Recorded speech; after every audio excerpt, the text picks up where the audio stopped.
High, তো চলো তোমাদের সঙ্গে আজ একটা দারুণ রেমেডি শেয়ার করি, যেটা শুধু তোমাদের চুল পড়াই বন্ধ করবে না, পাশাপাশি নতুন চুল বৃদ্ধিতেও সাহায্য করবে। তো কী সেই রেমেডি, চলো দেখে নিই। তার জন্য লাগছে ভার্জিন কোকোনাট অয়েল, লাগছে সামান্য পরিমাণে মেথি, লাগছে একটা তেজপাতা। এই তিনটে জিনিসকে আমি এখন ভালোভাবে একটু ফোটাবো, তারপরে চুলে অ্যাপ্লাই করব।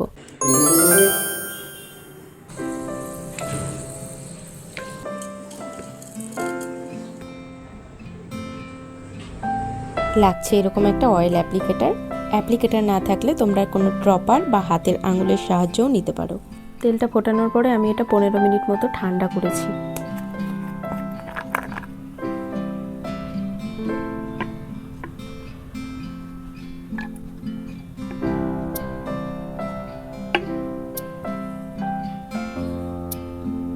আমার DIY তেল রেডি। এরপরে আমি এর মধ্যে রোজমেরি এসেন্সিয়াল অয়েল দেবো 4-5 ফোঁটা মতো। রোজমেরি এসেন্সিয়াল অয়েল চুল বৃদ্ধিতে অনেক হেল্পফুল।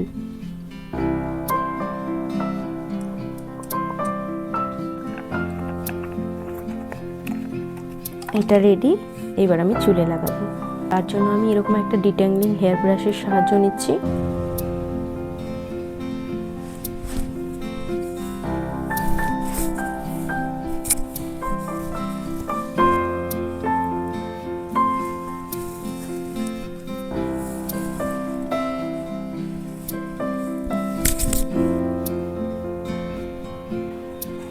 মেথির মধ্যে আছে প্রোটিন এবং নিকোটিন অ্যাসিড, যেটা আমাদের চুলের গোড়া দ্রুত মজবুত করে। চুল পড়া তো বন্ধ করবেই, পাশাপাশি নতুন চুল বৃদ্ধিতে সাহায্য করে। পাশাপাশি তেজপাতা আমাদের স্ক্যাল্প ভালো রাখতে সাহায্য করে এবং চুলকে ভেতর থেকে শাইনি করে। আর নারকেল তেলে রয়েছে দারুণ পুষ্টি। যত যাই ইউজ করো না কেন, নারকেল তেলের আগে কিন্তু কখনোই কোনো তেলই আগে হবে না। নারকেল তেল বলতে যে সে নারকেল তেল না, নারকেল তেলের মধ্যেও ভাগ রয়েছে। দেখবে, চেষ্টা করবে নারকেলটাকে যেন প্রাকৃতিক উপায়ে নারকেলের তেল বের করা হয়। এটা সপ্তাহে একদিন ইউজ করবে, অবশ্যই ভালো রেজাল্ট পাবে।